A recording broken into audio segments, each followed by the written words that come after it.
Welcome into another edition of Gas. I am Gresh. He is Jayson Anik. You were playing everybody and we're winning the game last night. The head coach is fighting people on the sideline. What do you got for me? I know you're a part of Tight Pants Society. No fucking play is that a gimme, right? Let's go!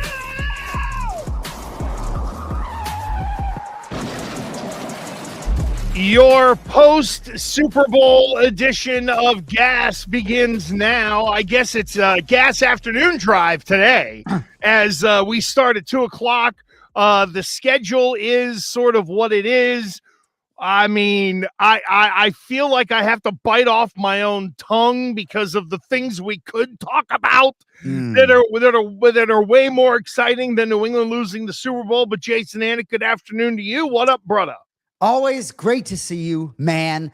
I'm excited to hear some of your thoughts on this game because my brother, when he sat with you for one of the playoff games, was it the Chargers game? John went with you? Yeah.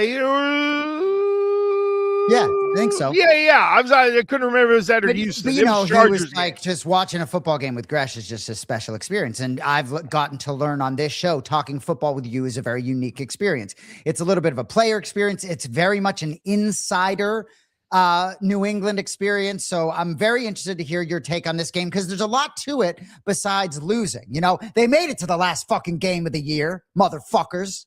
Yeah, when you look at the season in totality, as disappointing as the end was, the overall growth can't be, I don't think it can be verbalized. I mean, the leap that this football team has taken, and I know Mike VRABEL'S didn't want to say, oh, it's not a rebuild, it's a remodel.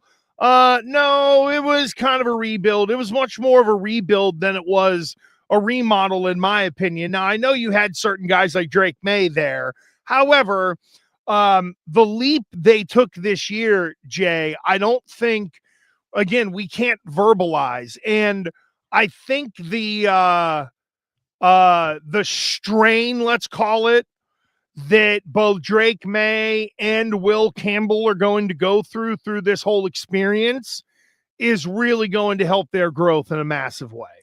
I couldn't agree more, you know, and there's so much hate out there, Gresh, and I'm a lover, not a fighter. You know me well enough to know that. So some of this vitriol coming back, like ladies and gentlemen, first thing in my notes, like, what a year, what a ride. Thank you to all the players and coaches for making this last, 6 months, just unbelievable, you know? And as I said earlier, to the last game of the season, 4 postseason games of experience for Maye and Will Campbell and Mike VRABEL. Went 3-1 in the postseason. There are so many positives to take away. And I guess if we're going to just focus on the game for a second, like, the defense was absolutely exceptional against Seattle.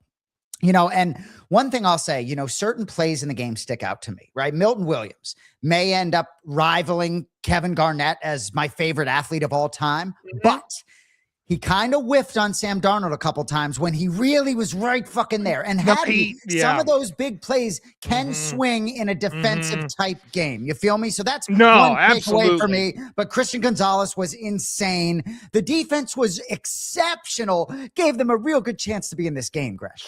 Yeah, and when I look at the defense kind of moving forward, with Milton Williams, it was he almost had him kind of plays, where he was right there and he was disruptive. But once Darnold got around him, there was no second layer of a defender. There was, no Christian Barmore right beside Milton Williams on, say, the initial rush. And then Darnold gets away and then he ends up making some plays. I think there's, especially after looking at what Seattle has done with the picks they got for Russell Wilson, they drafted 2 linebackers in the middle of those first and second round picks. And it's glaring that New England needs a second level defender pretty bad. They need an impact player. Again, everybody pees their pants for pass rushers. Give me 2 interior mofo defensive linemen and a badass middle backer who can play all 3 downs. And I'll saddle up and ride with that any day because the middle is then taken care of. I think not having that sort of 235-pound matchup linebacker is a real glaring need in this defense, even though it was really only one tight end who was able to eat. And I don't think it was necessarily because they didn't have a coverage backer. Yeah, I like where you took that. It really is interesting. I couldn't agree with you more. I know you're not Robert Spillane's biggest fan, among others in the middle of the defense. Oh, Big Milt, look at him just working, man. So, Devin McCourty was somewhat critical of the coaching staff. I kind of liked his angle, talking about, you just need to be better that one day. And Nick Foles and the Eagles were better than the Patriots that one day in 2017, even maybe though the Patriots were a better team. And I guess look, this is a New England show. We appreciate y'all being with us. Gas Morning Drive. Congratulations to the Seahawks. That's probably the extent of which I'll talk about the team in the Northwest. But what I want to say about, we'll touch on Will Campbell greatly, but Drake May's shoulder, we knew there was something there. We touched on it. And so I guess from that standpoint, right, getting shot up before the game, if it impacts his ability to run a little bit too, right? Because he just can't sort of be him, right? Like he just didn't really look like him. And I do think he's a guy with moxie, right? I think he has swagger for the big moments. The playoffs were funky in a lot of ways. He had some moments, I don't really know what to make of it. He had some nice running moments, made some great throws. I mean, threw an absolute dime in this game when it didn't matter, but I don't know. I mean, what do you think about the shoulder overall in terms of the impact on the quarterback? Well, I think both Drake May and Will Campbell learned that even if you play hurt, the expectation doesn't change. From your teammates and from your coaches, it will.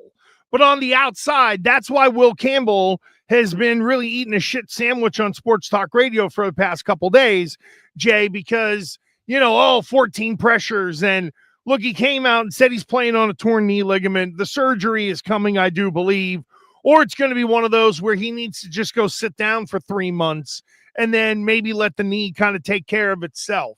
He's in that sort of mode, but the expectation doesn't change. If Logan Menkins went out there and played a whole year without an ACL, great call. And nobody cut him any slack whenever he had a bad game. It was screw you. Rings. But it was screw you. It's you're a borderline Hall of Famer. Cody, no thanks.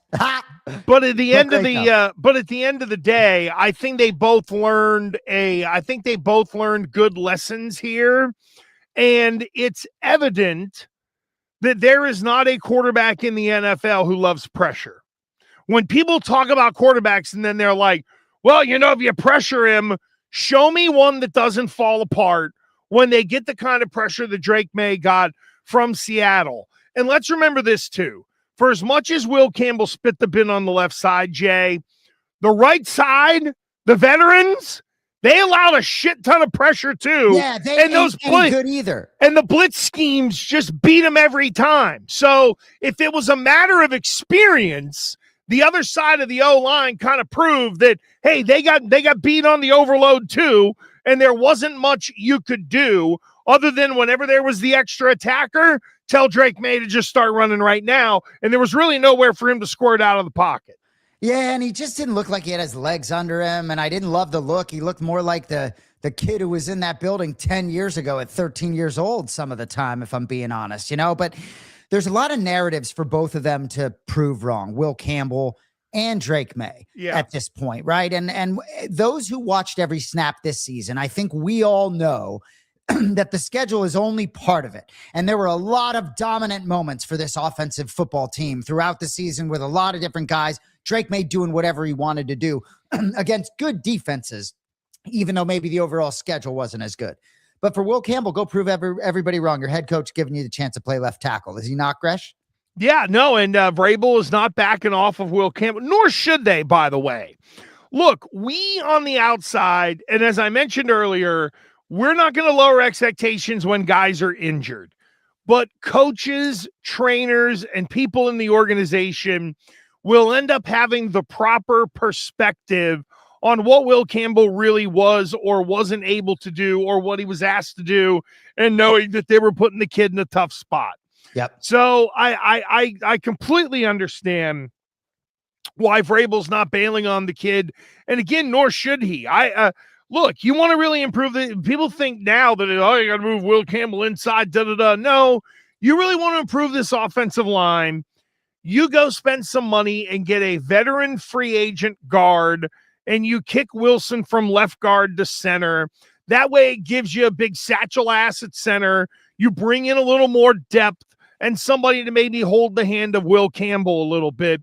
Or you find the right center. I don't think there are going to be many centers that are going to be out there, which is why I'm saying I think Wilson ends up sliding over after playing a year at guard. But the overreaction to Will Campbell has been incredibly dramatic here in the Northeast, Jay. It's terrible.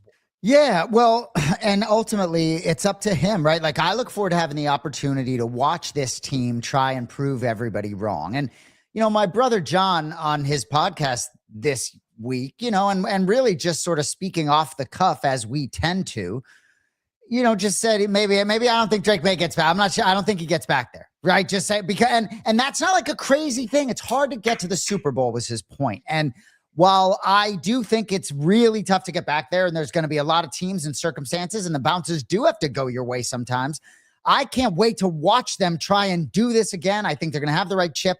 And this type of adversity at this stage, right? And the postseason experience, playing in weather, which sucked for them too as an offense. But that defense fixed a lot of problems in the postseason, especially in the red area, as we say from New England. So I take a lot of positives away. Felt like gravy, house money, in a way that few Patriots Super Bowls have. I hate to say it. Yeah, I think what these guys are going to go through and what they've done is they have set kind of like a standard organizationally. Here's how we do things. We do things here at a high level. Now, it might not turn into wins right away. There may be some more strife and strain to come. Who knows what becomes of the Kansas City Chiefs?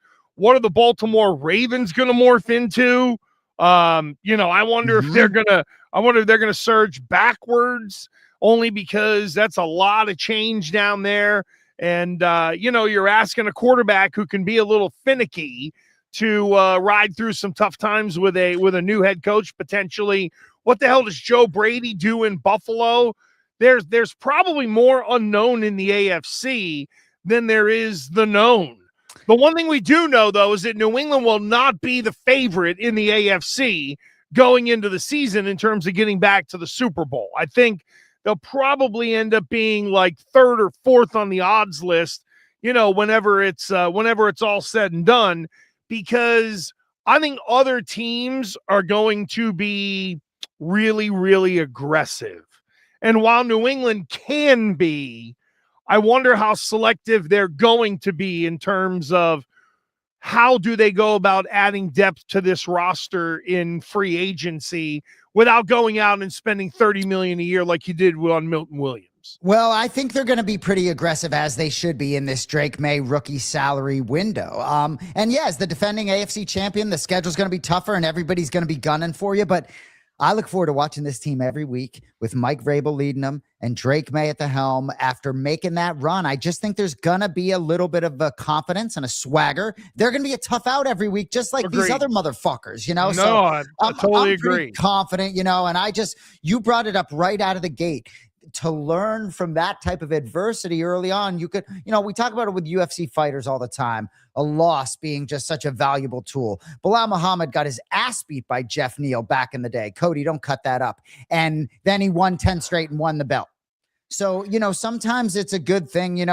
I'm really happy for Michael Chiesa, who's a UFC fighter and a Seattle Seahawks fan, and some others like Mina Kimes. I have great respect for her, and I think she's a Seahawks fan, and she has a lot of love for Drake Maye and made a really good fucking case for him as MVP, but I digress.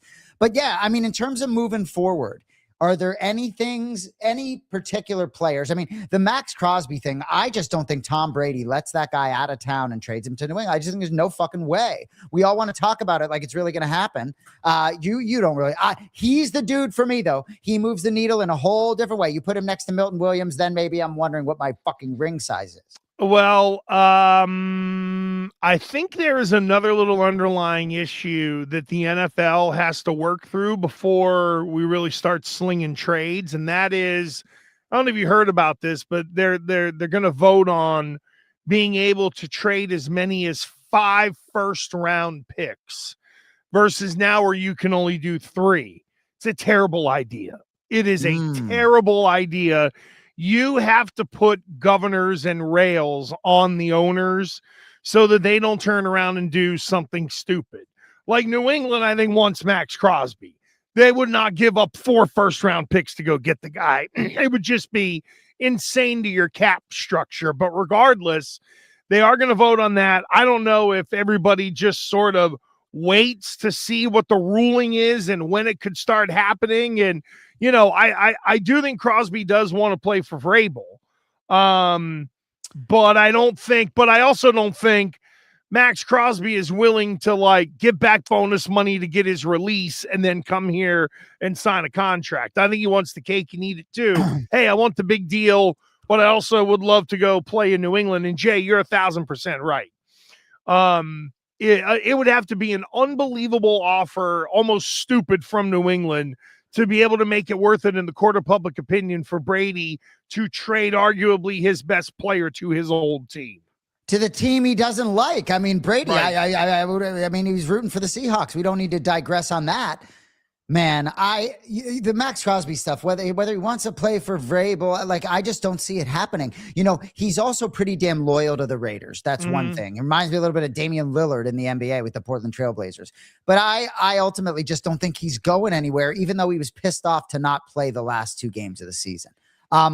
You know, if they let Kyle Pitts out of town in Atlanta, I would love that fucking piece for Drake. Oh, you can have that, softy. Jesus. I know. Well, Christ almighty. That's the last thing they need is a fat wide receiver. Fat wide receiver. I heard you. Yeah. Yeah, not a thin tight end. He's a fat wide receiver. That's because hilarious. he doesn't do anything that a tight end does. That's hilarious. So okay, fair. I'll even stand corrected. Okay, I liked him this year much more than in prior years, but I give you that, right? I was just throwing a name out there. I would like a more dynamic tight end than Hunter fucking Henry and Austin Hooper, though. Now, I don't disagree, and that's where you look to the draft. That's, to me, where you trust them to find sort of the right balance, because Austin Hooper, I mean, he's you would get a souped up version of Austin Hooper having Kyle Pitts here, but you still don't have that kind of traditional tight end on the other side.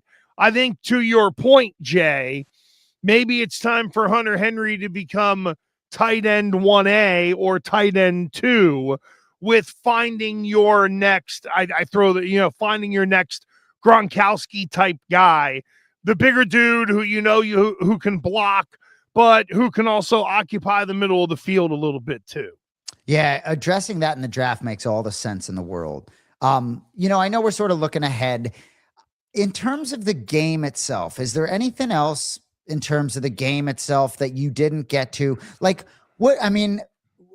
wasn't the defense just unbelievable, Gresh? I mean, like, they did so much good. They played well, but they left plays out on the field. Yeah, really that's what true. It was. Yep. That's kind of the disappointing part. Cody just put in the chat. When did Gresh give up?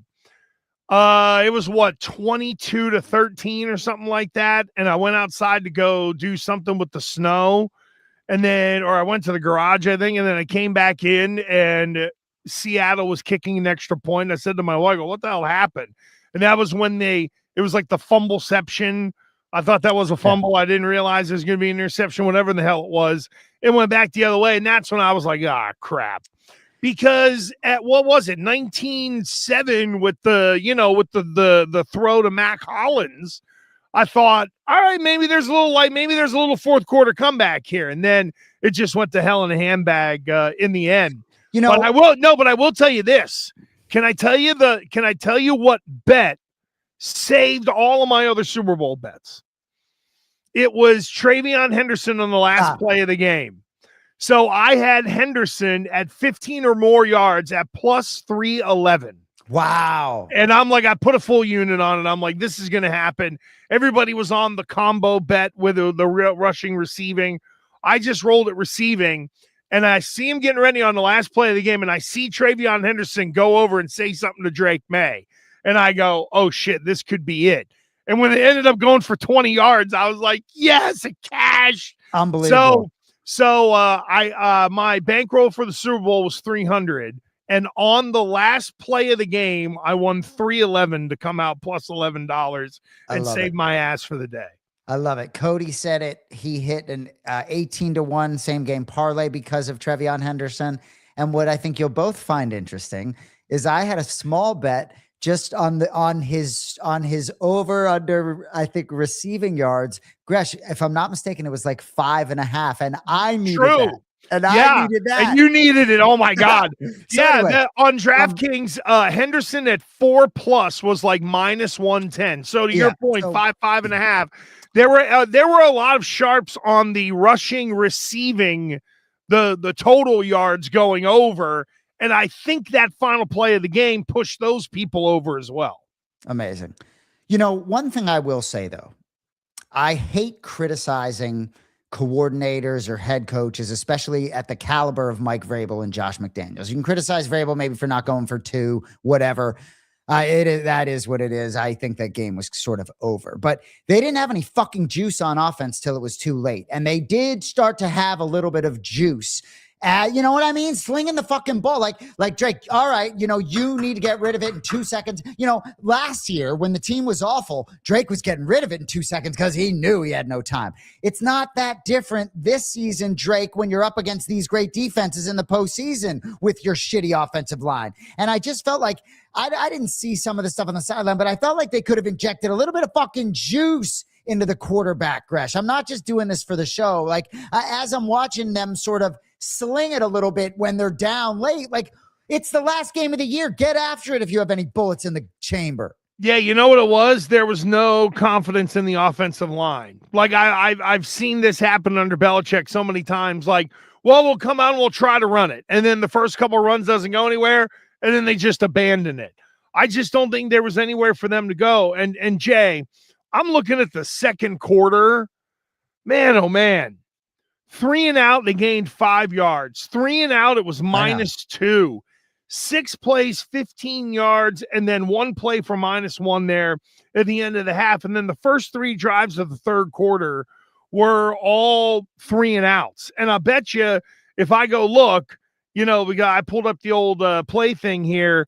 I bet you their first down production was pretty horse crap on a lot of those drives, you know?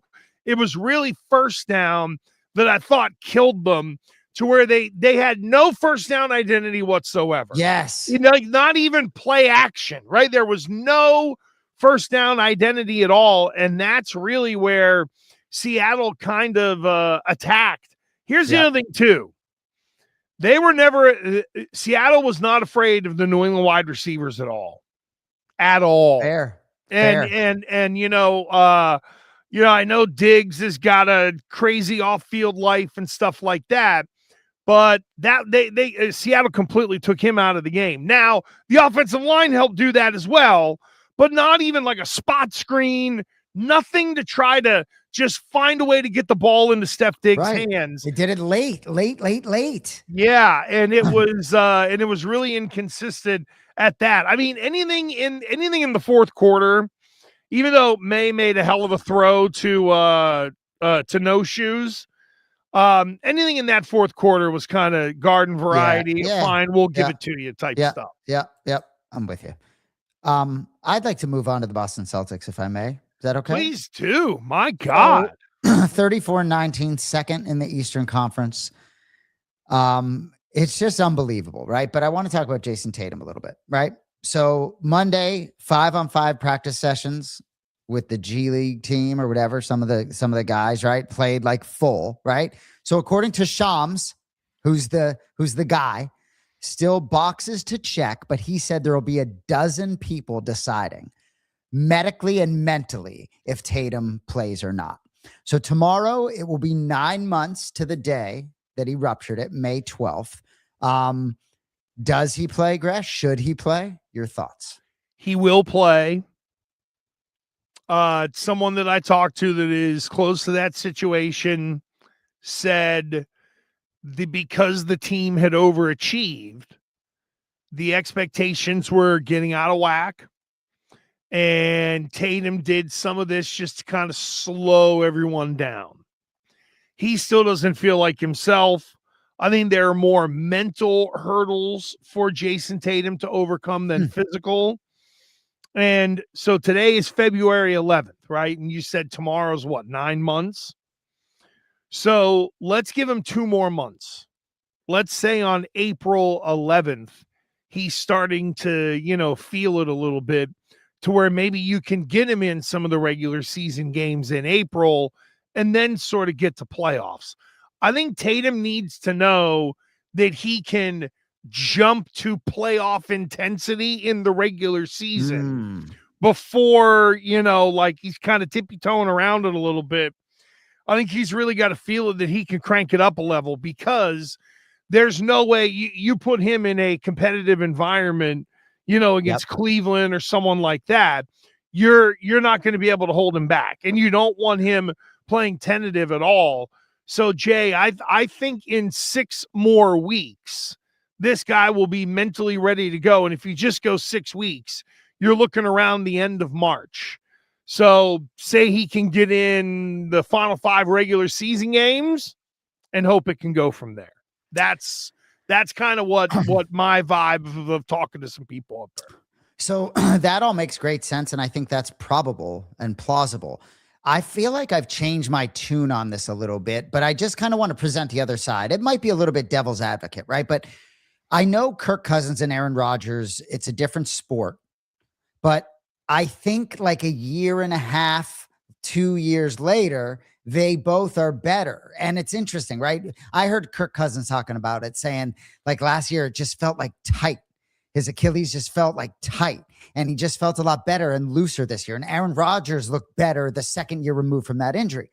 So for me, I felt like, all right, if he's playing 5-on-5 or really practicing hard, then what's that difference between playing regular season games? Your playoff point is very well taken, but I'm starting to wonder if, either way, it's going to be a while before maybe he's truly has his, mental ability to play totally free, which would maybe be a reason to shut him down, Yeah, I think a part of the process is the whole, boy, when you can make it back, how much closer to regular season are you going to feel next year if you do make a comeback this year? And I understand the shutting it down, but then again, what other way do you then have to test yourself to be able to get yourself mentally ready for a training camp other than just time? I think going out and getting into some of these games and playing a couple of playoff rounds for Tatum would be good in sort of expediting that process so that Tatum can turn it loose. And then it's not the first 25 games, he's kind of figuring it out, and then it goes from there. So let's say Tatum can make it back for beginning of April, Jay. That gives him 1, 2, 3, 4, 5. That would give him 7 regular season games from April 1st to April 12th. Now, I would assume they give him some rest in there, but it's April 1, 3, 5, 7, 9, 10, 12. The reason I mention that is, what's the algorithm of the playoffs? It's every other day, unless you have to build in the extra travel day, depending on when, which round of playoffs it is. So 1, 3, 5, 7, 9, and that game on April 9th is against New York. It'd be an important one. So you could get him a week's worth of, okay, we'll get you out there, and it's the way the playoffs are going to go. So you'll have an idea as to how you're going to feel after a game and then turn around and play again. You can limit the minutes and take care of him that way, but to get him back in the routine for the beginning of April could end up being massive, not only for Tatum and his comeback, but for this team this year, which quite honestly, and I hear all the injury stuff, but if we're being honest about it, this basketball team has busted their ass to get to a point for Jayson Tatum to come back. If I'm on that team and we're second in the East and Tatum decides not to come back, I ain't saying it publicly, but, pillow talk with the wife at night might be, I can't believe that guy's not coming back to help us. That's a great angle on that. It's really interesting. When you talk about the mental side of it, right? If you were to say that to those teammates, they might be like, oh, okay, yeah, you're right. Like no one knows what maybe that mental component is, but that's a very good point, right? You don't think Jaylen Brown wants his running mate back with him to make a run in the East?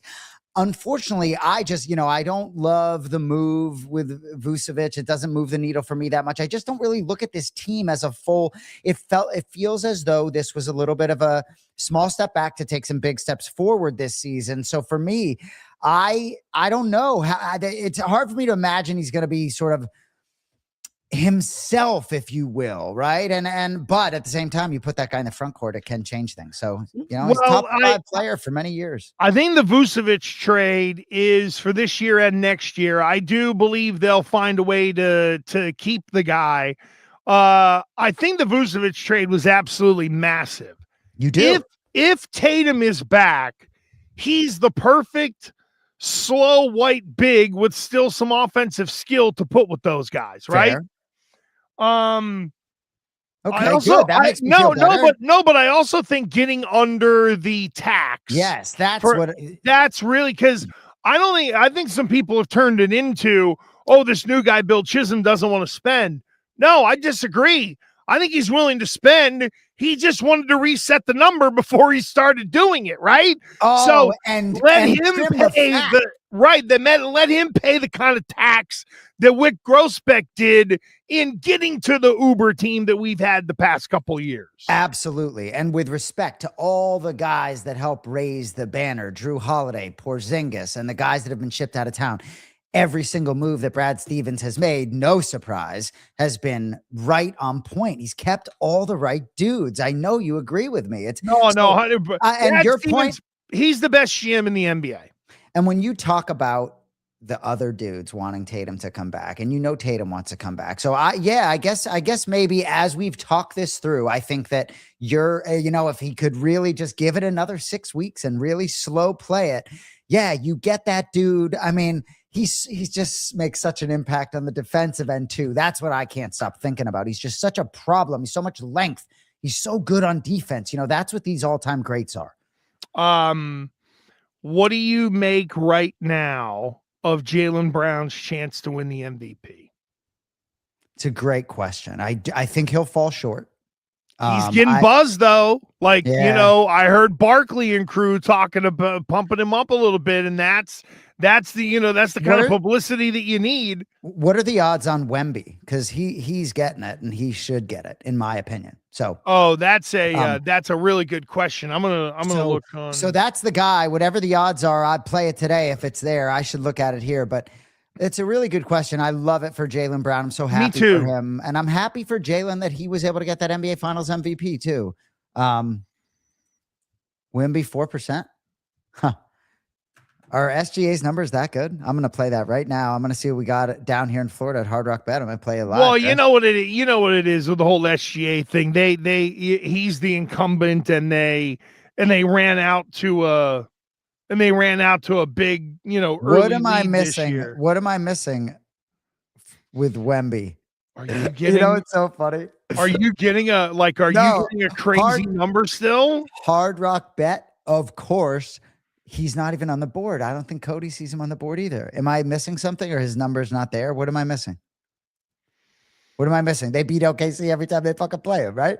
This is, hang on here. Let me go to NBA. It's not exactly easy to. I mean, I understand they're not exactly easy to they're find. 3.5 games back. No, but Cody, are you seeing the same thing? I can't see an odd on Wemby to win the MVP. Or am I crazy? No, I don't think so. You can't find one either, huh? No, Cody must be looking in the back. Anyway, but the NBA I'm season, looking. You see Bill Simmons talking. I got one for you. So DK here in Mass, Wemby is plus 6,000. Jaylen Brown is plus 3,500. So Wemby must have missed some games or some what.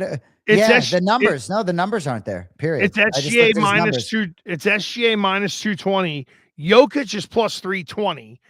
Denver scores 15 points more per game when Jokic is playing versus when he's not. Yeah, I'm like an idiot for talking about Wemby. What he did last night in LA was special, maybe on my mind. But I'm with Bill Simmons. Anyone who saw his rant, the NBA season is just too long. I don't have the bandwidth, Gresh, to be, I can look at box scores, peek at some games. I don't have 48 minutes. I mean, I guess I could watch these things, record them, watch them without commercials. That's what I need to do. Start chewing them up. But these regular season games, do I got 82 hours? I don't think so. You know what also too, they disrupted the way we normally watch these games. And what I mean is they're not on TNT anymore. Right. I have to remind myself that a game that I might want to watch is on Amazon Prime. Like, seriously, I don't think about flipping over to exactly. There's no destination talent, let's say, at Amazon Prime who would, like, if they had gotten inside the NBA, it really would have made a massive difference for them versus ESPN, where on ESPN it gets lost in the shuffle. If I knew I had to go to Prime to get inside the NBA, then it would get me thinking about that. NBC and Peacock, like, I got my ESPN ABC stuff down, but all of a sudden every Tuesday night, like on NBC, it's like 8:00. Here's the NBA.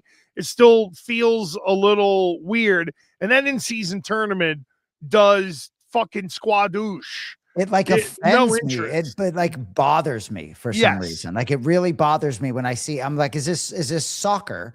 Is this like, this group play? Is it this World Cup? Like, what are we doing chopping up the season? I saw some tweet about how many seasons Jordan played all 82 games compared to his competitors. Larry Bird would have done the same if he was healthy enough. But just, none of these guys now playing every night, making plenty of money to play.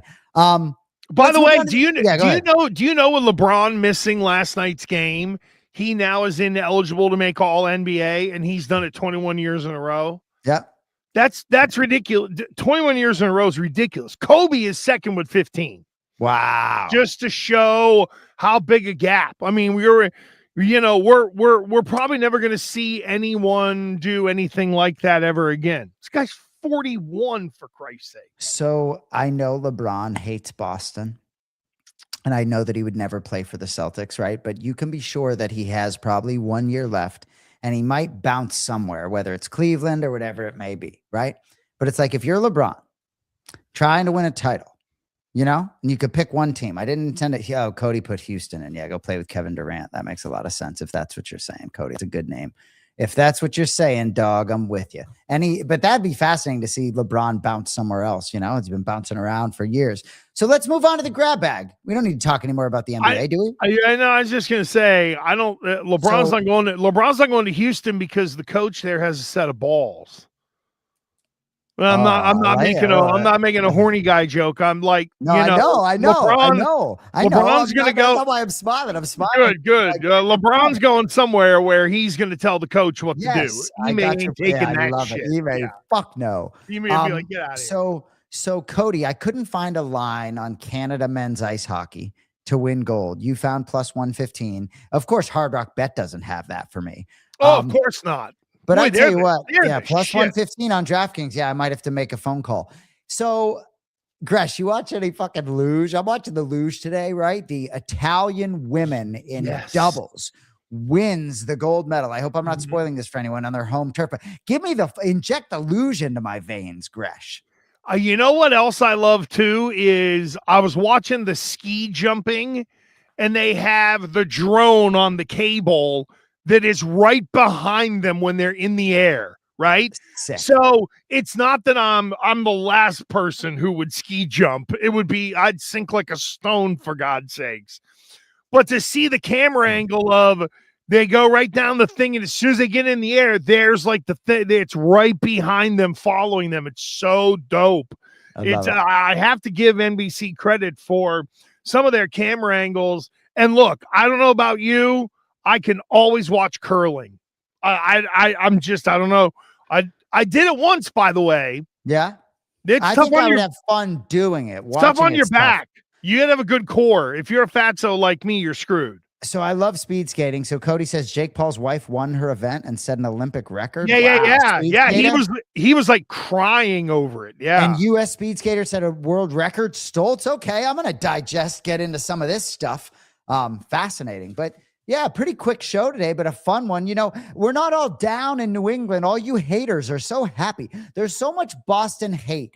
And you know, I was saying to Cody earlier, right? Ariel Helwani, who's a Buffalo Bills fan, MMA reporter, you know, I like reach out to him like for the Bills, because like I'm rooting for him as a Bills fan. Like I root for other people and their fan when their teams are in it. So to see all this hate and like talking about the schedule as if the Patriots accomplished nothing, you know, luckiest run of all time, Adam Shine says, who I have great respect for. Like, come on. It's like the player haters ball from Chappelle's show. Pookie Johnston. Hey. I gotta go put some water in Buck Nasty's mama's dish. Oh my God. One of the great. That's what it is. We are now back at the player haters ball. I love it. And you know what? And wait until like the Celtics are second in the East, and then they're gonna get Tatum back. Like people, their heads are going to explode. I love it. So for these hockey players who are not these National Hockey League players, who are not playing in the Olympics, unless I'm mistaken, it's 3 full weeks off, right? Yeah, fascinating to me. You know, to a lot of these guys slugging back a few beers, who is remaining in peak condition, who is remaining married to the physical game, right? And does it matter? Because the Bruins are playing some decent hockey. You know, you better stay in shape, gentlemen. No. Yeah, I wonder. I was gonna say I don't know if they say to the guys that aren't in the Olympics, you know, hey, go play pond hockey for 3 weeks. We'll see you back here. Or do they have to like come in and like keep working out and check in like they normally would? Because if I'm one of those guys, I'd be like, yo, I'm gonna dip for a week. Go play some golf somewhere. Well, sure, they give them time, no doubt, but I'm sure it's like, you know, you would have to think some of these organizations, especially with some of these young players, they want to keep their eyes on them. You know, you're paying them. Well, here's the thing about those hockey players over there. Are they staying in, you know, an NHL 5-star hotel because they're pro hockey players? Or are they sleeping in the Olympic Village? And a lot of ladies in the Olympic Village, dude. I mean, there's just straight up like you walk in and there's like a giant thing of rubbers because they know what's going to happen. And those hockey players get, I mean, more than a toilet seat anyway. So, you know, those guys, they know how to, you know, they'll know how to close with Karina rub your cock off from you know, fucking Mesopotamia or whatever. I mean, and on that note, those guys goes in a different direction. No, but those guys will know what to do. I can only imagine for some of those young NHL players how that could work out for some of them. So I have a friend who's an Olympian, she's a Rhode Islander, was a swimmer. Went like very young, like almost too young, like 13, 14 years old, right? Wow. And then whenever I got to know her a little bit and sat down for the interview, and I was like, listen, I could ask you this on the air, but I'm going to ask you off. I'm like, is it as horny as everybody says it is there in that Olympic Village? And she was like, oh my God, you have no idea. Like that was the reaction. It was, oh my God, you have no idea. So I'm assuming everybody's just, you know, walking around pantsless there in the Olympic Village, just waiting for someone to be like, my discipline is over with. I'm going home in 2 days. I love it. You know, one of those deals. But I'll ask Daniel Cormier if he had any experiences in the Olympic Village. Are you kidding me? Are you kidding me? For DC? Talk about the hockey players knowing how to handle themselves. My guy DC know how to handle himself. Look up who was the hottest Olympian that year. Because if I were to say that if he's going to say, oh, yeah, I got some, it's going to be like the best looking Olympian of that year. DC was putting himself. By the way, UFC 326 might be there. Where is it? It's in Vegas. March It's 7th? Really? Yeah.